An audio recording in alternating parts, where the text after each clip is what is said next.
Well, I hope everybody's had a great summer and a good break.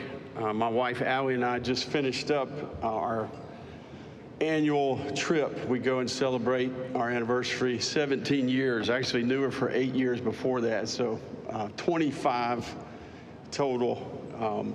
And I'm extremely thankful for her selflessness and the job she's done with our children. Certainly being a coach's wife can be a challenge.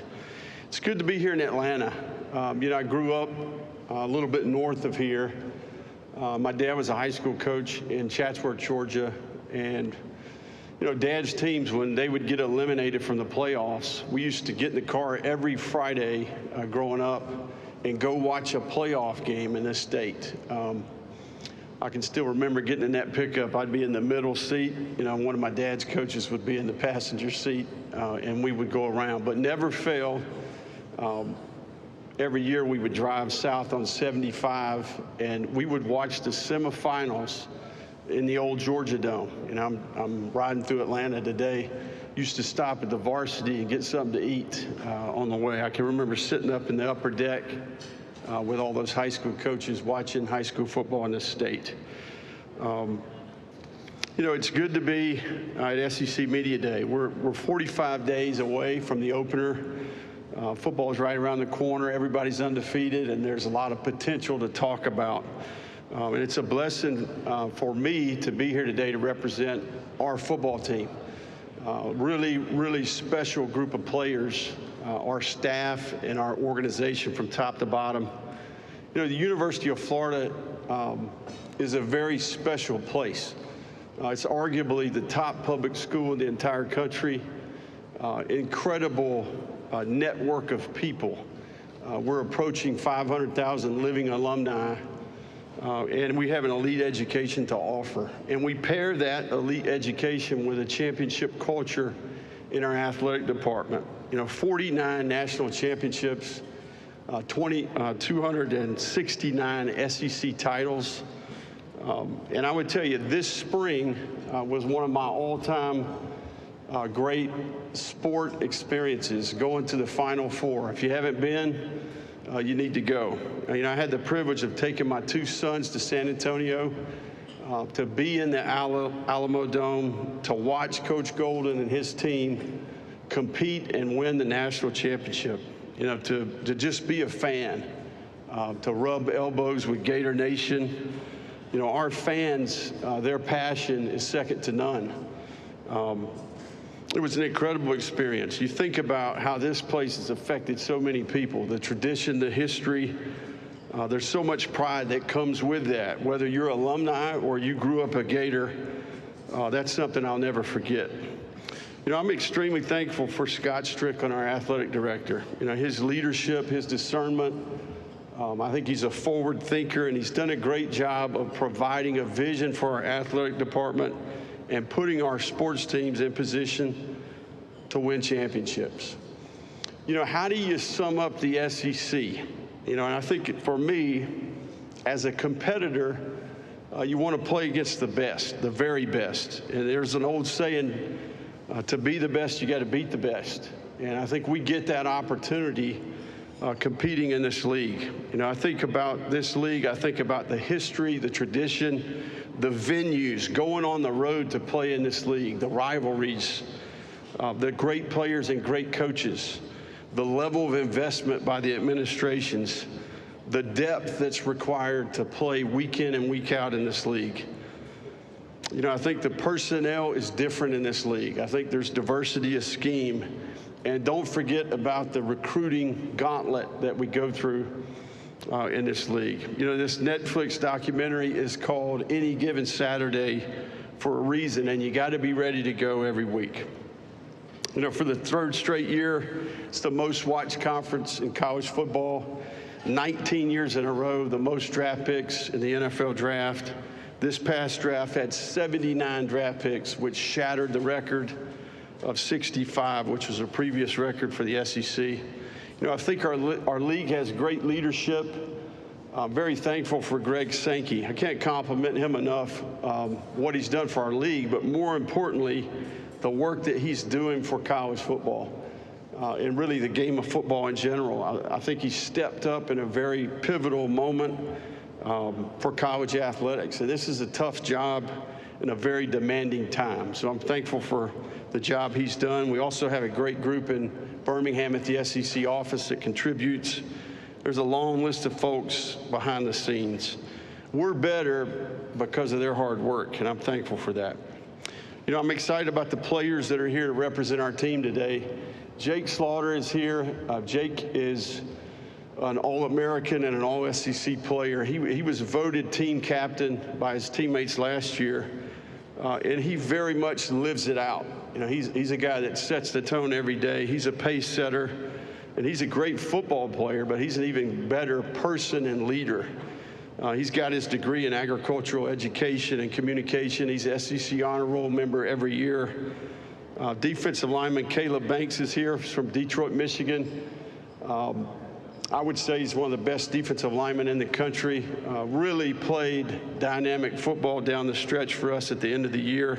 He's getting a degree in education sciences in December, and he's on a mission. He came back, and he's primed for a big-time year. DJ Lagway is here, our quarterback from Willis, Texas. Obviously, DJ, it's well documented the job that he did last year, becoming our quarterback midway through the season. I was most impressed with how he handled that. The type of teammate that he was, the humility, the character, and the guy was phenomenal on game day. He's just a great competitor. He showed a ton of grit and toughness, played through some injuries, and obviously I thought he grew as a leader every week as he continued to get better. And I think year 2 for him has got a chance to be really special. You know, his degree will be in education sciences. One of the great things about this 2025 team that we have is we have a lot of football players that have leadership traits. We got some guys that have been through some battles. They have experience. It was tough to pick 3 guys to be here today. We got a lot of guys that are deserving. And I really believe that's the most crucial ingredient when you start talking about having a great team, the character of the players that are leading the team. And I think we have that with this group. You know, this group believes in what we do. I think that's where we really took a big step in the right direction last year, is we found a level of confidence that we could go toe-to-toe with any team in the country, any place, any time. You know, you spot the ball last year. At the end of the year, you know, you could argue we were playing as good a football as anybody in the country. And I think that that's a result of our development process. Our development process is working. It's working for the players as people, students, and football players. The organization as a whole is executing as well as it's been executing since I've been the head coach. You know, we're healthy on the inside. We've got great leadership in every part of the organization. I'm really proud of the work that I see every day. The bottom line is we're seeing our people get better. And I think there's something to backing that up. You know, we have 12 guys that are reporting from training camp from last year's senior class. The discipline and accountability for this group is at an all-time high. We had 80 players on the SEC Honor Roll last fall, and that's a Florida record, but that's an SEC record in the history of this league playing football, 80 guys. We had a 3.48 team GPA this past spring, which is another record for Florida football, and that's a result of the ownership of the players. I think they're driving this. And I'm going to tell you, one of the things I'm most proud of is the player development space. We are dominating in that space. The Gator Made program is second to none. I think the experiences that we're offering the players, the resources that are available, they're on another level. You know, there's a little something different in the air right now in Gainesville. Everywhere I go, I hear the Gator boys stay hot. And, you know, to me, how do we keep that momentum? And I think we do that by keeping the main thing the main thing. You know, this is a challenge that's worth pursuing, and there's no other group that I would want to do it with. You know, I get excited when I go in that building and I observe our team and our staff work. You know, this 25 group is a new team.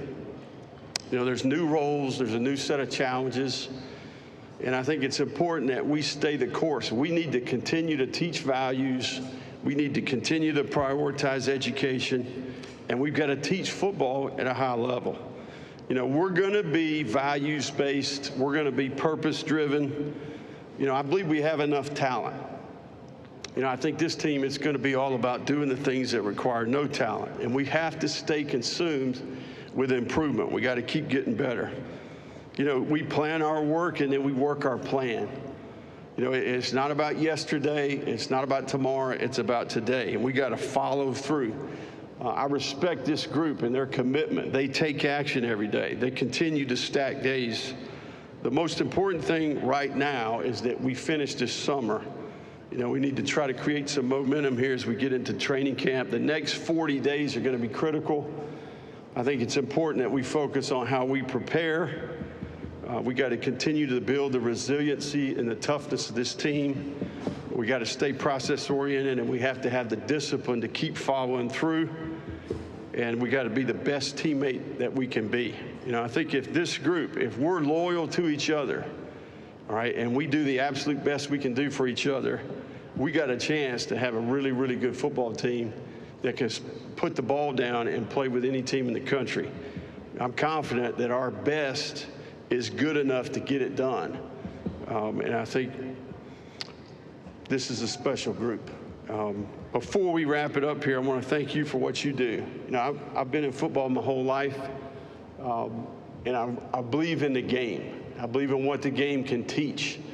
And as our sport and athletics in general go through a lot of adversity, I think it's important that we don't need to forget what our game can teach young people.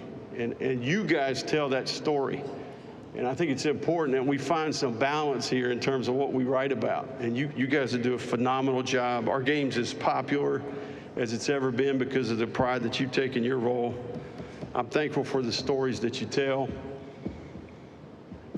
All right, we'll open it up for questions. Thank you, Coach Napier. If you have a question, raise your hand. Gianna and Nathan and Drayden will get the microphone to you. Coach, we're going to start over on our right-hand side on the aisle. Edgar? Yeah, Billy. Edgar Thompson, the Orlando Sentinel. A little reverb there. Yeah, Billy, is it fair to say that you arrived with more outside expectations than your previous years? And what's it going to take to meet them, particularly against this schedule a lot of people think is the nation's toughest? Yeah, I mean, I think the first thing I would say about expectations is when we talk about expectation, I think the important part is what we expect from each other. And I think we've learned that, right?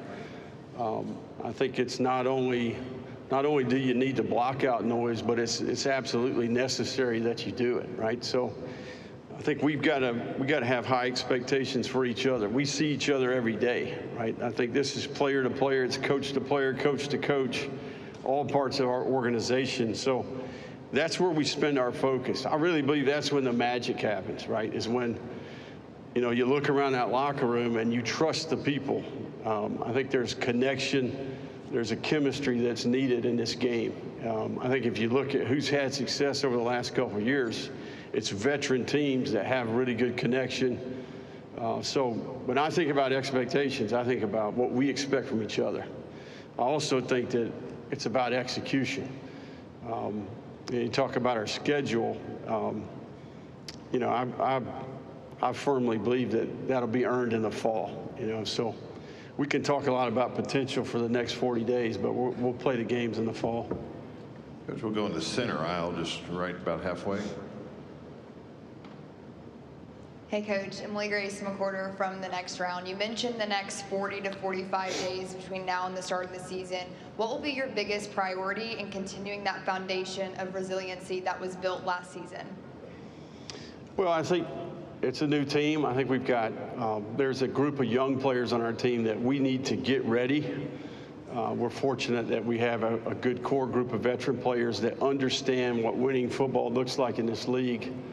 But we need to develop depth. You know, I think in this league, there's no question you're going to need it. especially when you start getting into the bulk of the conference schedule. So, you know, we have to keep our group focused on, you know, how did we develop some of this confidence? And I think we anchored that in how we prepare, our toughness, the discipline, being process-oriented, and certainly being a great teammate.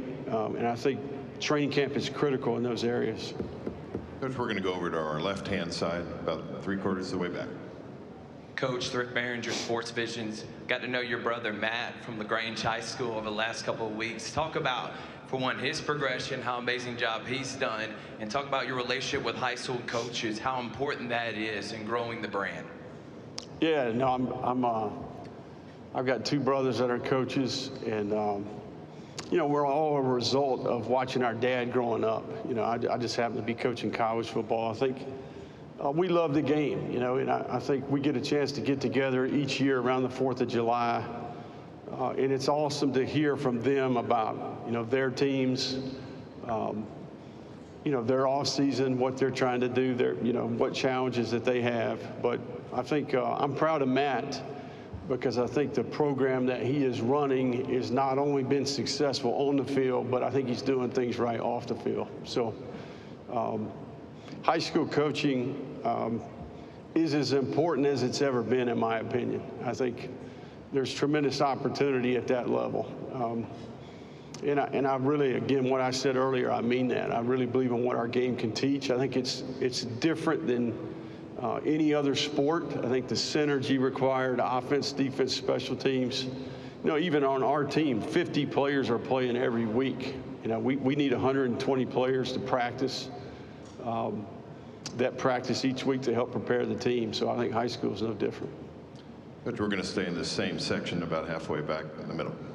Hey, Billy, Alex Miller from the Bryan College Station Eagle. Wanted to ask if you could take me back to the final days of DJ's recruitment, and especially with other schools trying to make a late push like A&M. Yeah, no, DJ, we were fortunate that we found DJ early in his high school career. You know, we built great rapport.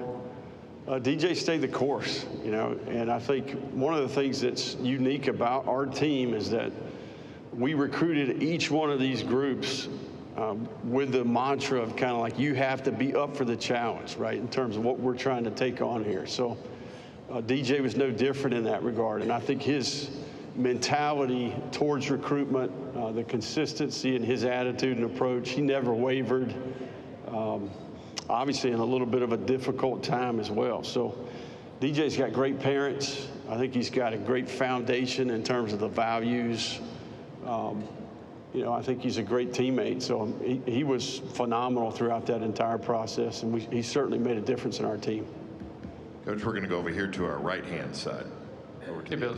Wilson Alexander with The Advocate. Your 2023 recruiting class has largely remained intact, which isn't really the case across the league. What do you attribute that to when the results haven't quite been there? Yeah, it's a great question. You know, I think look, we committed to recruiting high school players. You know, we've signed, for the most part, 3 big groups of high school players, and we've been strategic with the portal in terms of immediate needs. But I do think that we're trying to build a veteran team. Now, that 23 group, I tell them every day, you know, look, you came here, you have this experience. We're in position to keep the momentum that we have. It's important that they're the example. But I think nowadays it's more important to identify the character component and the circle of influence around the kid. You know, I think that if you recruit a problem, they'll continue to be a problem. You know, and I think we present our product in a way where we're selling the degree, the alumni network, the Gator Made program, and you have to be up for the challenge of trying to get Florida back to where it's been before. And I think that's one of the reasons we've been able to keep it together is we told them when they came in, you know, look, it's not going to all be sunshine and rainbows here. We're in this thing for the long haul. So I think a lot of this is how you pitch it in recruiting. We're continue to do that, and retention is more important than it's ever been. Coach, we're going to go over here to our left side again on this far aisle, over here to our left. Coach, Cole Thompson, SEC Unfiltered. Kind of a two-part question. You landed Dallas Wilson late in the process. He actually went to another school first before deciding to go on down to Gainesville. Can you talk about the importance of recruiting until the final whistle, to where you have to kind of turn that page off? And then also, how much has Dallas been so influential on building your offense for this upcoming season? Yeah, Dallas's recruitment was really unique. You know, I think his family dynamic with his mother and his grandmother. And Dallas actually contacted us. You know, I think he asked out of his national letter and then contacted us. We recruited Dallas the entire, you know, ever since we knew he was a really good player. But look, Dallas is going to make our team better. I think what I really appreciate about Dallas is this spring, his work ethic, his work capacity, his toughness, the way he competes in practice, his practice habits. He's a big physical player. He's a tough guard. He's a tough matchup, right? So now look, the guy hasn't played in a game yet, right? So there's some growth that needs to take place. He's got some good veteran players around him that have experience. So there'll be a different level of self-discipline and intensity and urgency once we get to the season, but there's no question Dallas, he's going to make our team better. Coach, we're going to go right down the center aisle to Mike. Coach Mike Griffiths from the Atlanta Journal-Constitution and Dog Nation. Last season, you pulled off one of the more remarkable coaching turnarounds that we've seen in recent history. When you reflect back, and I know today's about the future, but what would you attribute that to, and what you were able to accomplish and what your team was able to accomplish after the start that you had?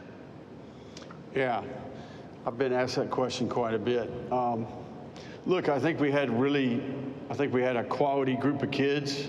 I don't think a normal group would have been able to handle that. And I would say that in that I'm an adult. I can turn my phone off. I can, you know, continue to work. These guys, they live in a digital world, right? So I think that they had unique relationships with each other. And you know, we've got choices, right? We can choose to blame other people, or we can choose to be accountable. And I think we had really good leadership. They took ownership. We collaborated, players and coaches. We made changes. And I think we saw some of those young players grow up, right? And I think that, you know, there was a critical stretch right in there around, you know, Tennessee, Kentucky, where all of a sudden we flipped the switch and there's a confidence and a belief that we could play with anybody. And from that point forward, you know, I think they felt like they were good enough.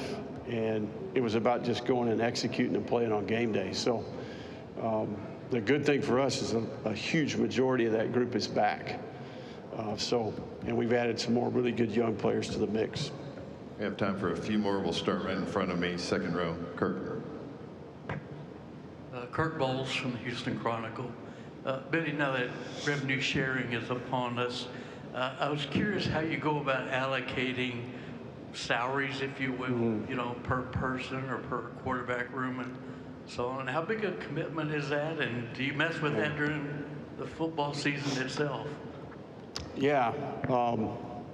Look, I think one of the things that we've been blessed to do is we hired a front office at the University of Florida. I think Nick Polk and Ben Elsner, Jacob LaFrance's role, Chad Lucas has done a great job in that space as well. But I think the more pressing issue, okay, and I'm going to kind of divert here, is what do we do to provide the structure for the players?